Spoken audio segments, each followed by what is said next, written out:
Hello students, we'll see the next chapter, that is the software process models. So that includes mainly three things, that is process, characteristics of a software process, and the process models.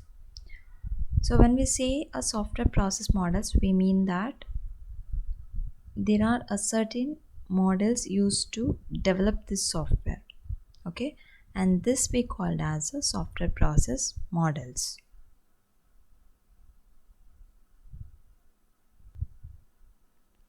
So project and process. See, usually we say a development of a software as a software project. Okay, the thing that we actually need to build. But the process of building this, we call it as a software process. So a software is project is a one instance of the development problem. Development process takes the project from user and develops software needed by the user. So there are some other goals like cost, quality, other than just delivering it to the customers, and other processes that are needed. So basically, if you say a software process, it's nothing but a sequence of steps performed to achieve some goal. Okay, but when we specify it to a software process, it's a sequence of steps performed to produce a software with high quality within budget and schedule, whatever the time limit that we have, within that we are developing it. So many types of activities will be performed by different people in a software project. So better to view the process as a comprising of many component process. That is, the whole process of building a software, or a new software, we call it as a, or a project, we call it as a software process. And to have a small bit of it in every software, we process of building, we call that as a component processes. So, technically, if we say a software process, then it is a framework of activities, actions, and tasks that are required to build a high quality software. So, a process here includes a series of steps involving activities, constraints, and resources that produce an integrated output of some kind. That is, whatever the software we need to we intend to build, that has to be built at the end. That is the aim of this process. And simply put, a software process is a method of developing software. Um, a process is a distinct from product. See, product is the end what we get, or a project, but process the one that we actually, the journey of building it. Okay, and software engineering mainly focuses on the process and not at the end result. So the premise, or the background for this is that proper processes will help achieve the project objectives of a high quality. That is the intention. So component software process. So there are two major processes. One is development and one is project management. Development focus on the development of the quality steps needed to engineer the software, whereas project management focus on planning how to do the development. So development process is the main heart of the process, and other processes revolve around it. And these are executed by different people. For example, developers execute the processes, and manager executes the management process. So there are other processes that are associated, like configuration management process, that helps in managing the configuration, changes the change in the management processes, like how to build, how to include the changes. Process management process, that is management of processes themselves, and inspection process, like how it is verified and inspected, and the verifications are conducted. So process specification include a set of phases which has a well-defined task and immediate outputs. At the top level, typical few phases in the process are used, and how to perform a particular phase. The methodologies involved in this are included.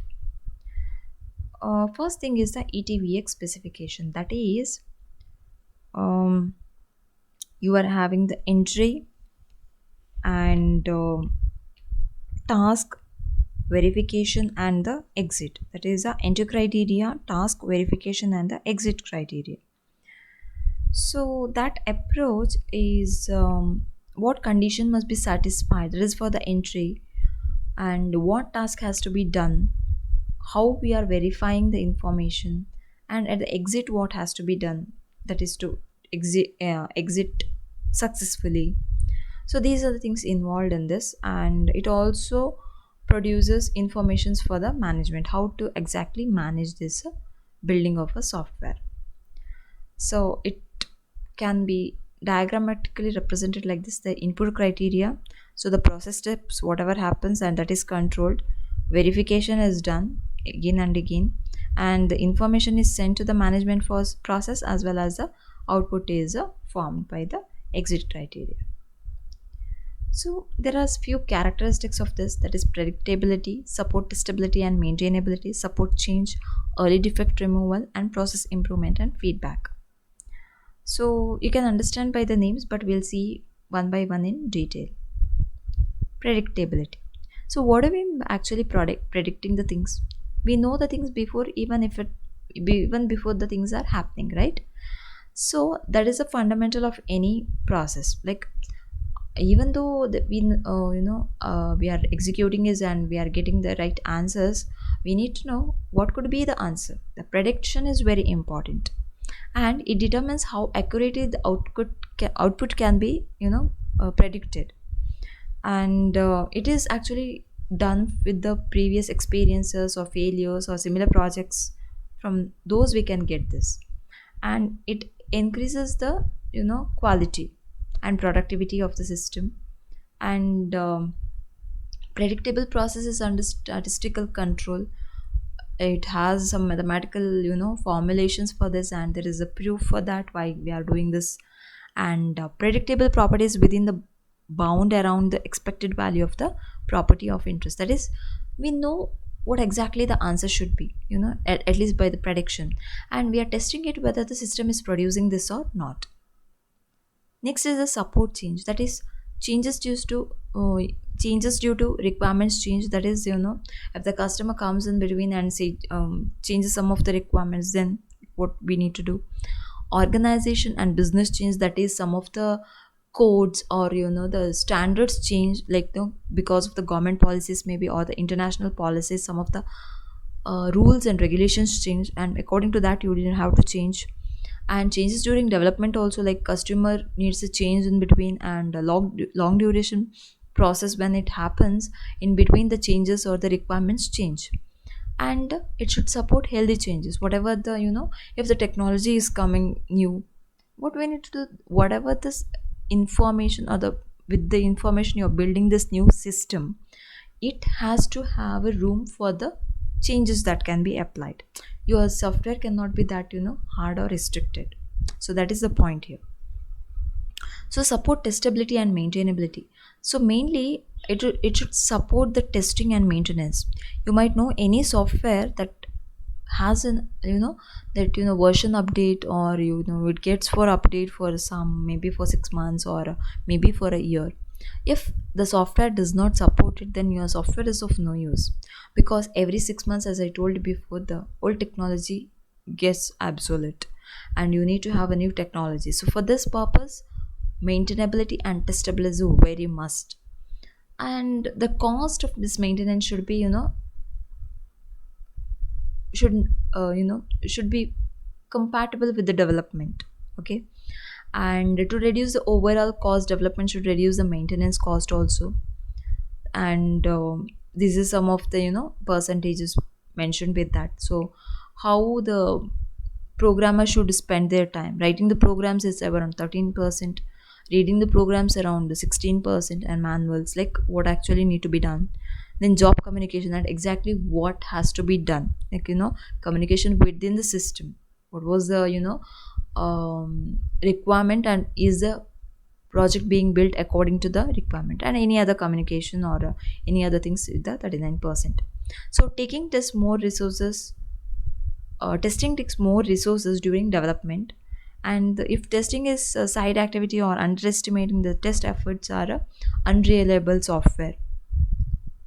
So we have to avoid all those things. Early defect removable, this might you might be knowing.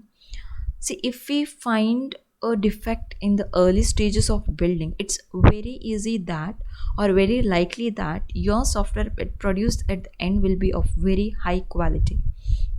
That is, error occurring to the during the program should be removed. Correction and detection, it's the hardest activity and should be, but still done. And errors occurs at any stage. Okay, so but still you need to, minimize these errors. And cost of correcting errors of different phases will not be the same, it will be different. And if this error is, continued to the end, and if you say at the end we'll do it, it won't be working, because all the modules are, interrelated and interconnected, and you need to be very careful at the starting stage of the project building itself. And quality control in each phase, that is, identify, detect, prevent and remove defects in the early stages, is very important. So process improvement and feedback is a must. That is the, fundamental goal. And closed loop process should be there. That is, there should be a feedback for everything. Like, even if there is a small error, or, like, default what value should be given, or what value should be, sent into the screen or the output screen, that all has to be, first of all, mentioned, or first of all dealt with. Okay, the process improvement based on previous experiences feedback form is very very crucial, and it should be used to improve execution of rest of the part.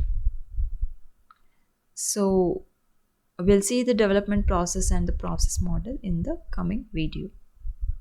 Thank you.